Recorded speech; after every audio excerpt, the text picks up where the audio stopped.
बच्चों, कैसे आप सब? आशा करती हूँ आप सब अच्छे होंगे, स्वस्थ होंगे। स्वागत है आपका इस कक्षा में।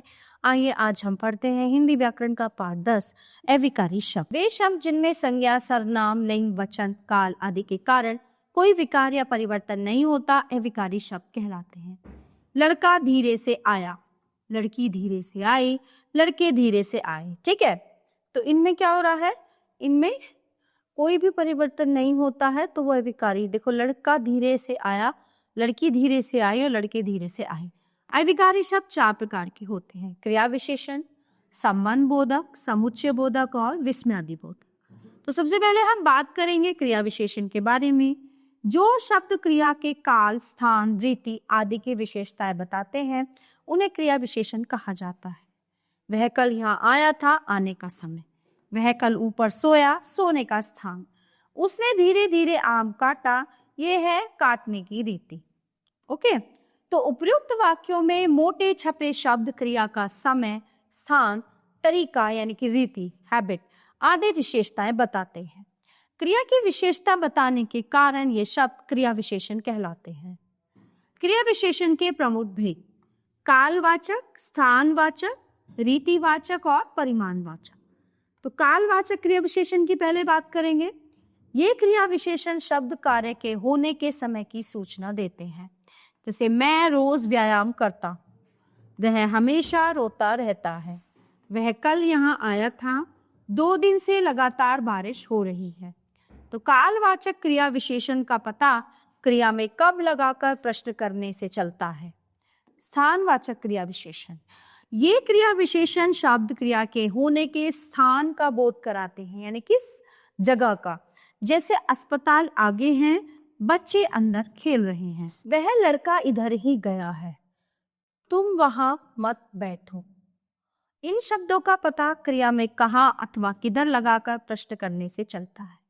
रीतिवाचक क्रिया विशेषण: ये शब्द क्रिया के होने की रीति या ढंग, तरीका बताते हैं। जैसे गुण: उसने ध्यान पूर्वक पत्र पढ़ा। प्रकार: वह रोते रोते बाहर आया। तरीका: खरगोश तेज दौड़ता है। इनका पता क्रिया में कैसे लगाकर प्रश्न करने से चलता है। परिमाणवाचक विशेषण: ये शब्द क्रिया के परिमाण या मात्रा के विषय में बताते हैं। जैसे काफी, थोड़ा, अधिक आदि। वह थोड़ा शर्माई, तुम खूब आए। तुम बहुत बोलते हो, बच्चा बहुत रोया। इनका पता क्रिया में कितना लगाकर प्रश्न करने से। 2 संज्ञाओं में संबंध बताने वाले शब्दों को संबंध बोधक कहते हैं। जैसे कप्तान के पीछे खिलाड़ी आ रहे हैं, पेड़ के ऊपर पक्षी रहते हैं, मेज के नीचे चूहा है। उपयुक्त वाक्यों में आए रंगीन शब्द के पीछे, के ऊपर तथा के नीचे एक संज्ञा का दूसरी संज्ञा से संबंध बता रहे हैं, अतः ये संबंध बोधक है। पहले वाक्य में कप्तान और खिलाड़ी का संबंध के पीछे, दूसरे वाक्य में पेड़ और पक्षी का संबंध के ऊपर तथा तीसरे वाक्य में मेज और चूहे का संबंध के नीचे बताया गया है। कुछ अन्य संबंध बोधक शब्द: के बाहर, के मारे, के भीतर, की ओर, के सामने, के पीछे, के समान, की तरह, के अंदर, के आगे, के साथ, के विपरीत, की तरफ आगे। आइए कुछ उदाहरण देखें। अलमारी के अंदर कपड़े हैं, कछुए के आगे खरगोश था, सागर बगीचे की ओर जा रहा है और मेज के ऊपर पुस्तकें रखी हैं। संबंध बोधक शब्दों का प्रयोग 2 प्रकार से किया जाता है। पहला है विभक्ति रहित, मित्रों सहित आज जन्म आदि। विभक्ति के साथ, मकान के पीछे, दुकान के आगे आदि। समुच्चय बोधक: कुछ ऐसे शब्द होते हैं जो 2 शब्दों या 2 वाक्यों को आपस में जोड़ते हैं। जैसे अनिकेत और अभिनव खाना खा रहे हैं, वह बीमार है इसलिए स्कूल नहीं गया। वाक्यों में और इसलिए शब्द 2 शब्दों या 2 वाक्यों को जोड़ने का काम कर रहे हैं, और शब्द अनिकेत और अनिभव 2 शब्दों को जोड़ता है, इसलिए शब्द 2 वाक्यों को जोड़ता है। ये योजक भी कहलाते हैं। 2 शब्दों या वाक्यों को आपस में जोड़ने वाले शब्द समुच्चय बोधक या योजक कहलाते हैं। अन्य समुच्चय बोधक शब्द लेकिन, परंतु, किंतु, यद्यपि, तथापि, क्योंकि, कि, ताकि, जो कि, मगर, पर, तथा आदि। आइए कुछ उदाहरण देखें। विनय या विवेक में से कोई एक जीतेगा। भाई और बहन ने स्वर्ण पदक जीता। पुलिस चोर के पीछे भागी परंतु उसे पकड़ न सकी। मेहनत कर लो ताकि अच्छे अंक ला सको। विस्मयादिबोधक। नंबर 4 है हमारा विस्मयादिबोधक। हाँ।